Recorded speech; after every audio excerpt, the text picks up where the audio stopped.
ಇವತ್ತಿನ ಈ ವಿಡಿಯೋದಲ್ಲಿ ಚಾಕ್ಲೇಟ್ ಕೇಕ್ ಮಾಡೋದನ್ನು ತೋರಿಸ್ಕೊಡ್ತಾ ಇದ್ದೀನಿ. ಯಾವುದೇ ಹಿಟ್ಟನ್ನು ಬಳಸ್ತಾ ಇಲ್ಲ, ಹಾಗೆ ಮೊಟ್ಟೆ, ಬೇಕಿಂಗ್ ಸೋಡಾ, ಬೇಕಿಂಗ್ ಪೌಡ್ರ್ ಕೂಡ ಬಳಸ್ತಾ ಇಲ್ಲ. ಓವನ್ ಬಳಸದೆ ತುಂಬ ಸುಲಭವಾಗಿ ರುಚಿಯಾದ ಕೇಕನ್ನು ಮನೆಯಲ್ಲಿರುವ ಕೆಲವೊಂದು ಸಾಮಗ್ರಿಯಲ್ಲಿ ಮಾಡ್ಕೊಡೋದನ್ನು ತೋರಿಸ್ತಾ ಇದ್ದೀನಿ.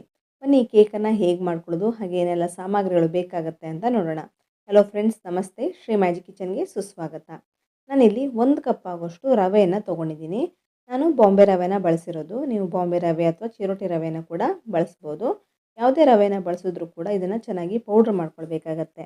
ನಾನಿಲ್ಲಿ ಒಂದು ಮಿಕ್ಸಿ ಜಾರ್ಗೆ ಇದನ್ನು ಹಾಕ್ಕೊಂಡಿದ್ದೀನಿ. ಇದ್ರ ಜೊತೆಗೆ ಒಂದು ಅರ್ಧ ಕಪ್ ಆಗೋಷ್ಟು ಸಕ್ಕರೆ ಕೂಡ ಸೇರಿಸ್ಕೊಳ್ತಾ ಇದ್ದೀನಿ. ಇದೆರಡನ್ನು ನೀಟಾಗಿ ಪೌಡ್ರ್ ಮಾಡ್ಕೊಳ್ಬೇಕು. ಆದಷ್ಟು ನಯವಾಗಿ ಪೌಡ್ರ್ ಮಾಡ್ಕೊಳ್ಬೇಕು. ತರ್ತರಿ ಏನೂ ಇರಬಾರ್ದು. ಆದಷ್ಟು ನಯವಾಗಿ ನೋಡಿ, ಈ ರೀತಿ ಹಿಟ್ಟು ಥರ ಆಗಬೇಕು ಪೌಡ್ರ್ ಮಾಡ್ಕೊಂಡ ನಂತರ. ಈ ರೀತಿ ಇರಬೇಕಾಗತ್ತೆ. ತರ್ತರಿ ಎಲ್ಲ ಇದ್ದರೆ ಒಂದ್ಸಲ ಜರಡಿ ಹಿಡ್ಕೊಂಡು ನಂತರ ತಿರ್ಗಾ ಪೌಡ್ರ್ ಮಾಡಿಕೊಂಡು ಕೂಡ ಹಾಕ್ಕೊಳ್ಬೋದು. ಆದರೆ ನಯವಾಗಿರುವಂಥ ಪೌಡ್ರನ್ನ ರೆಡಿ ಮಾಡ್ಕೊಳ್ಳಿ. ಈ ನಯವಾಗಿರುವಂಥ ಪೌಡ್ರಿಗೆ ಇವಾಗ ನಾನು ಒಂದು ಅರ್ಧ ಕಪ್ ಆಗೋಷ್ಟು ಹಾಲನ್ನು ಸೇರಿಸ್ಕೊಳ್ತಾ ಇದ್ದೀನಿ. ಹಾಗೆ ಅದೇ ಕಪ್ಪಲ್ಲಿ ಅರ್ಧ ಕಪ್ ಆಗೋಷ್ಟು ಮೊಸರನ್ನು ಸೇರಿಸ್ಕೊಳ್ತಾ ಇದ್ದೀನಿ. ಫ್ರೆಶ್ ಮೊಸರನ್ನು ಹಾಕ್ಕೊಳ್ಳಿ. ಹಾಗೆ 1/4 ಕಪ್ ಆಗೋಷ್ಟು ಕೊಕೊವಾ ಪೌಡ್ರನ್ನು ಹಾಕ್ಕೊಳ್ತಾ ಇದ್ದೀನಿ. ನಾನಿಲ್ಲಿ ಚಾಕ್ಲೇಟ್ ಪೌಡ್ರನ್ನ ಕೇಕನ್ನು ಮಾಡ್ಕೊಳ್ತಾ ಇರೋದ್ರಿಂದ ಕೊಕೊವಾ ಪೌಡ್ರನ್ನ ಸೇರಿಸ್ಕೊಂಡಿರೋದು. ಹಾಗೆ ಇದಕ್ಕೆ ಒಂದು 1/4 ಕಪ್ ಆಗೋಷ್ಟು ಎಣ್ಣೆಯನ್ನು ಹಾಕ್ಕೊಳ್ತಾ ಇದ್ದೀನಿ. ಆದಷ್ಟು ಕಡಿಮೆ ಸ್ಮೆಲ್ ಇರುವಂತಹ ಎಣ್ಣೆನೇ ಉಪಯೋಗಿಸ್ಕೊಳ್ಳಿ. ಆದಷ್ಟು ರಿಫೈನ್ಡ್ ಆಯಿಲನ್ನೇ ಬಳಸಿ ಮಾಡ್ಕೊಳ್ಬೋದು. ಆದರೆ ಜಾಸ್ತಿ ಸ್ಮೆಲ್ ಬರಬಾರ್ದು. ಅಂದರೆ ಸಾಸಿವೆ ಎಣ್ಣೆಲ್ಲ ಬರುತ್ತಲ್ಲ, ಮಸ್ಟರ್ಡ್ ಆಯಿಲ್, ಅದನ್ನೆಲ್ಲ ಬಳಸಬಾರ್ದು.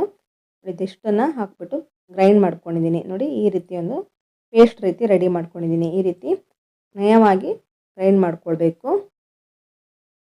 ಒಂದ್ಸಲ ಗ್ರೈಂಡ್ ಮಾಡ್ಕೊಂಡ ನಂತರ ತುಂಬ ಗಟ್ಟಿ ಅನಿಸಿದ್ರೆ ಇನ್ನೊಂದು 2 ಟೇಬಲ್ ಸ್ಪೂನ್ ಆಗೋಷ್ಟು ಹಾಲನ್ನು ಹಾಕ್ಕೊಂಡು ಇನ್ನೊಂದು ಸಲ ಗ್ರೈಂಡ್ ಮಾಡ್ಕೊಳ್ಳಿ. ಆದರೆ ತುಂಬ ನೀರಾಗಿ ಮಾಡ್ಕೊಳ್ಳೋದಕ್ಕೆ ಹೋಗಬೇಡಿ. ಈ ರೀತಿ ಇರಬೇಕಾಗತ್ತೆ. ಎಲ್ಲ ಇಂಗ್ರೀಡಿಯೆಂಟ್ಸನ್ನು ನಾನು ಹೇಳಿರುವಂತಹ ಮೆಥಡಲ್ಲಿ, ಅಂದರೆ ನಾನು ಹೇಳಿರುವಂಥ ಮೆಜರ್ಮೆಂಟಲ್ಲೇ ಹಾಕ್ಕೊಳ್ಬೇಕಾಗತ್ತೆ. ಜಾಸ್ತಿ ಏನು ಹಾಕ್ಕೊಳ್ಳೋದಕ್ಕೆ ಹೋಗಬೇಡಿ. ಇದೀಗ ಚೆನ್ನಾಗಿ ಗ್ರೈಂಡ್ ಮಾಡ್ಕೊಂಡಿದ್ದಾಗಿದೆ. ಇದನ್ನೊಂದು ಮಿಕ್ಸಿಂಗ್ ಬೌಲ್ಗೆ ಹಾಕ್ಕೊಳ್ತಾ ಇದ್ದೀನಿ. ಇದನ್ನು ಒಂದು 10 ನಿಮಿಷ ರೆಸ್ಟ್ ಮಾಡೋಕ್ಕೆ ಇಡ್ತಾ ಇದ್ದೀನಿ. ಯಾಕೆಂದರೆ ರವೆಯನ್ನು ಹಾಕ್ಕೊಂಡಿರೋದ್ರಿಂದ ಅದು ಇನ್ನೂ ಸ್ವಲ್ಪ ಗಟ್ಟಿ ಆಗುತ್ತೆ. ಹಾಗಾಗಿ ಒಂದು 10 ನಿಮಿಷ ರೆಸ್ಟ್ ಮಾಡೋದಕ್ಕೆ ಇಟ್ಟಿರ್ತೀನಿ. ನಂತರ ಇದನ್ನು ಉಪಯೋಗಿಸ್ಕೊಳ್ಳೋಣ. ನೋಡಿ, ಇದೀಗ ಒಂದು ಸ್ವಲ್ಪ ಒಂದು 2-3 ಡ್ರಾಪ್ಸ್ ಆಗೋಷ್ಟು ಹಾಲನ್ನು ಸೇರಿಸ್ಕೊಂಡು ಮಿಕ್ಸ್ ಮಾಡಿಕೊಂಡು ಇದನ್ನು ಒಂದು 10 ನಿಮಿಷ ರೆಸ್ಟ್ ಮಾಡ್ಕೊಳ್ಳೋದಕ್ಕೆ ಇಟ್ಟಿರ್ತೀನಿ ನಾನು. ಇದೇ ಟೈಮಲ್ಲಿ ಇವಾಗ ನಾನು ನೋಡಿ ಒಂದು ಕುಕ್ಕರ್ ತೊಗೊಂಡಿದ್ದೀನಿ. ಇದಕ್ಕೆ ಸ್ವಲ್ಪ ಉಪ್ಪನ್ನು ಹಾಕ್ಕೊಂಡಿದ್ದೀನಿ.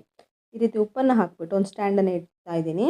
ಹಾಗೆ ಇದನ್ನು ಕ್ಲೋಸ್ ಮಾಡ್ಕೊಳ್ತಾ ಇದ್ದೀನಿ. ನಾನಿಲ್ಲಿ ವಿಷಲ್ ಆಗಿ ಗ್ಯಾಸ್ಕೆಟನ್ನು ಹಾಕ್ಕೊಳ್ತಾ ಇಲ್ಲ. ಹಾಗೆ ಇದನ್ನು ಕ್ಲೋಸ್ ಮಾಡಿಬಿಟ್ಟು ಒಂದು 10 ನಿಮಿಷ ಹಾಗೆ ಇದನ್ನು ಗ್ಯಾಸ್ ಫ್ಲೇಮನ್ನು ಲೋ ಫ್ಲೇಮಲ್ಲಿ ಇಟ್ಬಿಟ್ಟು ಬಿಸಿ ಮಾಡ್ಕೊಳ್ತಾ ಇದ್ದೀನಿ. ಈ ರೀತಿ ಮೊದಲಿಗೆ ಪ್ರೀ ಹೀಟ್ ಮಾಡ್ಕೊಳ್ಳೋದ್ರಿಂದ ಓವೆನ್ ಯಾವ ರೀತಿ ವರ್ಕ್ ಆಗುತ್ತೆ ಅದೇ ರೀತಿ ಕುಕ್ಕರನ್ನು ಕೂಡ ಮಾಡ್ಕೊಳ್ಬೋದು. ಹಾಗಾಗಿ ನಾನು ಒಂದು 10 ನಿಮಿಷ ಪ್ರೀ ಹೀಟ್ ಮಾಡ್ಕೊಳ್ತಾ ಇದ್ದೀನಿ. ಗ್ಯಾಸ್ ಫ್ಲೇಮನ್ನು ಲೋ ಫ್ಲೇಮಲ್ಲಿ ಇಟ್ಕೊಂಡು ಮಾಡ್ಕೊಳ್ಬೇಕಾಗತ್ತೆ.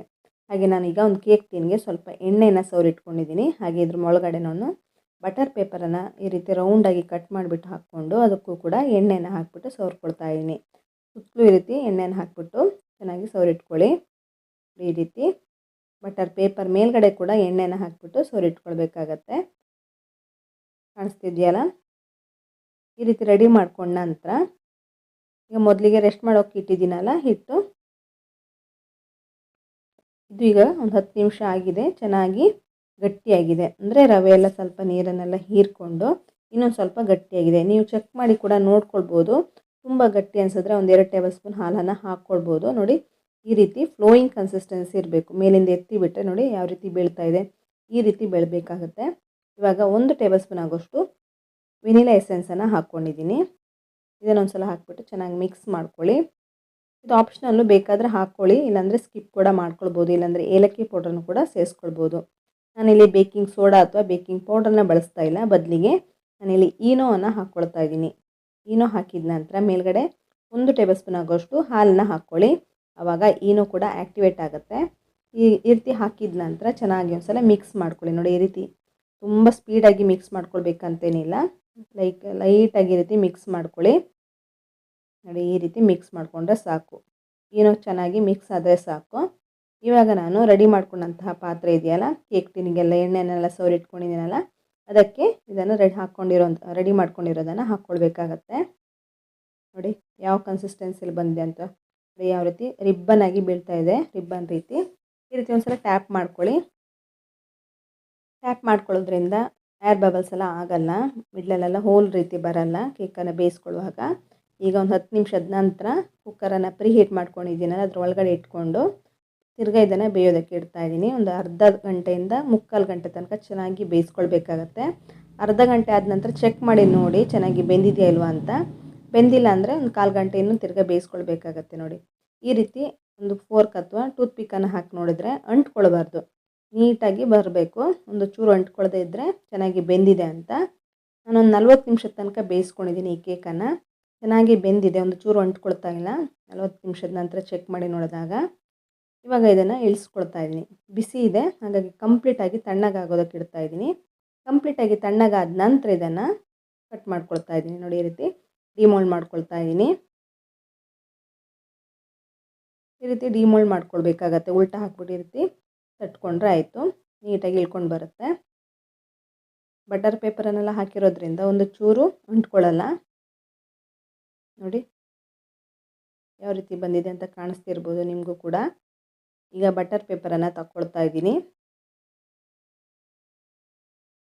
ತುಂಬಾ ಸ್ಪಾಂಜಿಯಾಗಿ ಸಾಫ್ಟಾಗಿ ಬಂದಿದೆ ಕೇಕು.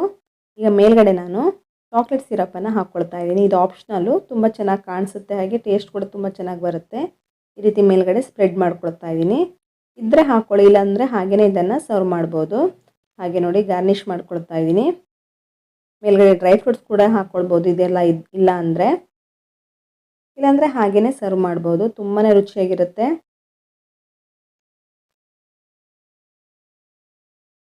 ಇವಾಗ ಇದನ್ನು ಕಟ್ ಮಾಡ್ಕೊಳ್ತಾ ಇದ್ದೀನಿ.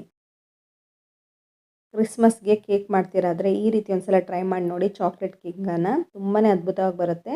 ಕ್ರಿಸ್ಮಸ್ಗಂತಲ್ಲ, ಬರ್ಡೇಗೆಲ್ಲ ಸಿಂಪಲಾಗಿ ಮನೆಯಲ್ಲೇ ಕೇಕ್ ಮಾಡ್ತೀರಂತಾದರೆ ಈ ರೀತಿ ಮಾಡ್ಕೊಂಡು ನೋಡಿ, ತುಂಬಾ ರುಚಿಯಾಗಿರುತ್ತೆ. ಮಕ್ಕಳು ದೊಡ್ಡವರು ಎಲ್ಲರೂ ಇಷ್ಟಪಡುವಂಥ ಒಂದು ಕೇಕ್ ರೆಸಿಪಿ ಇದು. ಸಿಂಪಲ್ ಆಗಿರುವಂತಹ ಚಾಕ್ಲೇಟ್ ಕೇಕ್ ರೆಸಿಪಿ ನೋಡಿದ್ರಲ್ಲ ಫ್ರೆಂಡ್ಸ್. ಸಿಂಪಲ್ ಆಗಿರುವಂತಹ ಒಂದು ಚಾಕ್ಲೇಟ್ ಕೇಕ್ ರೆಸಿಪಿ ತುಂಬಾ ರುಚಿಯಾಗಿರುತ್ತೆ. ಒಂದ್ಸಲ ಇದನ್ನು ಟ್ರೈ ಮಾಡಿ ಹೇಗೆ ಬಂತು ಅಂತ ನನಗೆ ಕಮೆಂಟ್ ಸೆಕ್ಷನಲ್ಲಿ ಕಮೆಂಟ್ ಮಾಡೋದಕ್ಕಂತೂ ಮರಿಲೇಬೇಡಿ. ಇನ್ನಷ್ಟು ಹೊಸದಾದ ರೆಸಿಪಿಯೊಂದಿಗೆ ಸಿಗೋಣ. ಧನ್ಯವಾದಗಳು.